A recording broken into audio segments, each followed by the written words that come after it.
Goddag, Svend. Goddag, Dennis. Jeg kunne godt tænke mig at tale med dig lidt om juleaften herude på Birkevang i 2015. Det er ikke 2016, vi taler om, vel? Ikke i den her omgang, nej. Men hvis jeg siger 2015 og juleaften og Birkevang, hvad siger du så? Vi havde en rigtig dejlig aften. Og jeg ved godt, at nogle halve år tilbage, der opponerede jeg lidt imod, at vi ikke havde nogen jul her på Birkevang. Og det, der blev rettet op på, det skal du have tak for. Det gik rigtig fint. Ja. Hvad var det, der skete? Fordi vi havde snakken tilbage i oktober omkring juleaften, og det var på et husrådsmøde, hvor du blandt andet var med. Og der var nogle personaler, og der var nogle pårørende. Og så fik vi snakken om juleaften. Og hvad så? Ja, det kan jeg sådan ikke rigtig give dig et fornuftigt svar på, men hvad der er sket efter den tid, det er jo nok, at nogle mennesker har vist en god vilje herunder dig, men også Inge Jørgensen, Stål Jørgensen og Han Jensen. Og du ved sådan, at når man fornemmer den der positivitet der, så smitter det af. Ja. Så trækker det nogle flere med sig, herunder mig også. Ja. Og så sætter man jo automatisk sit jeg ind på at få noget ud af det her, og få det bedste ud af det. Og det blev virkelig en succes i juleaften. Hvis du bare sådan i kort træk skal sige, hvad var det så, der skete juleaften?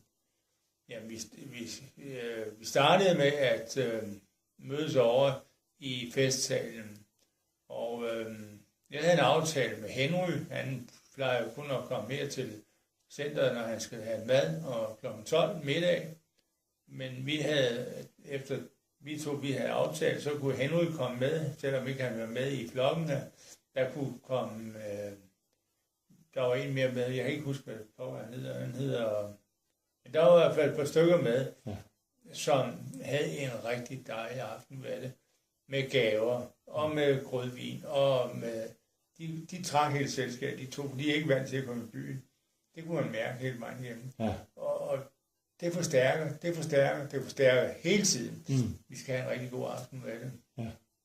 Ja, så der var både nogle beboere herfra, og der var nogle ude fra området, fra nærområdet, som ellers skulle sidde og holde juleaften alene. Præcis. Og der havde du været ude og opstøve nogle af dem, og få hørt dig, at de ville gerne være med. Ja, altså efter aftalen med dig, vi har talt om de måtte komme med, dem der ikke boede her på centret lige nøjagtigt. Og det blev vi enige om, det kunne de godt. Ja. Sådan. Hvordan tænker du, at vi skal gøre det her fremadrettet? Er det måden at gå på eksempelvis et julearrangement? Er det den måde, vi skal gøre det også? Ja, så hvis man får nogle mennesker til at have en positiv holdning til det, og så dyrke den, må man så kan sige, ikke? Så kører det af sig selv. Det er det spontane, der, hvad skal man sige, avler nye idéer og sådan noget der. Ikke? Jamen, det skal vi da prøve, og du er selv en af dem, ved jeg. Du er selv en af dem, Dennis. Ja. Jamen, og det gælder jo begge veje. Det er jo både eksempelvis medarbejderne, og det er også beboerne, som du selv siger. Ja, fordi det, der har været i højsædet her, det var livskvaliteten. Hvor jeg kan huske tilbage til husrådsmøder, vi sad og snakkede om, kan vide, hvordan folk normalt spiste middagsmad, varm middagsmad, også fejrede jul. Gjorde de det så på samme måde med at spise varm middagsmad der, eller havde de rykket den? Og den havde dig og en af de andre beboere i hvert fald en længere snak om, at det mente de ikke, det var. At det var sådan, man gjorde det. Nej. Og så, det var første spadestik. Ja, og derfra så ender vi med en juleaften, der er fulde hus og... gode oplevelser. God mad. Ja. Det var rigtig god mad. Ja. Og der var brune kartofler sågar til vores anden steg. Vi har et fortræffeligt billede af Han Jensen, hun står ude og laver brune kartofler. Jamen, altså, det var bare i orden. Altså. Og der var Mariannes gaver, det skal vi ikke glemme. Der var Lilians gaver over på båden. Hun havde søgt nogle økonomiske midler fra aktivitetsudvalget her i Nord, og fået bevilget, ikke mange penge det var, men der var i hvert fald en veludsøgt gavemængde til hver især, som passede. Ja. Så alle gik derfra med en god oplevelse og en lille gave og lige et par kilo tungere. Ja.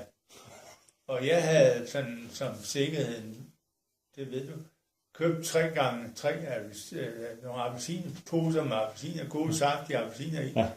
Jamen gud, dem glemte vi jo helt. De ligger derovre et eller andet sted nu. Jeg aner ikke, hvor de er. Så der var simpelthen fyldt ud på dagen? Det var det, ja.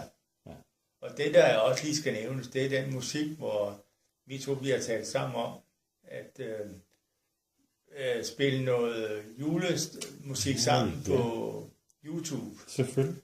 Og du sagde med sammen, jamen, vi laver bare en spilleliste, og jeg stod og siger, jeg aner ikke, jeg kan høre YouTube her om morgenen, men jeg skriver Dolly Parton, hvis det er hende, jeg hører.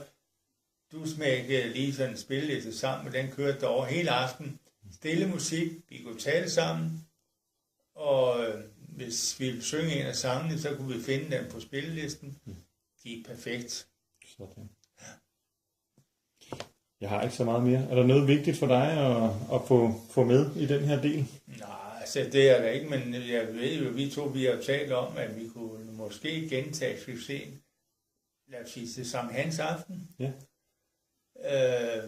med noget grillet pattegris, invitere hele byen, for at få lidt gang, hvad hedder det der? Food i Fejremåret måske?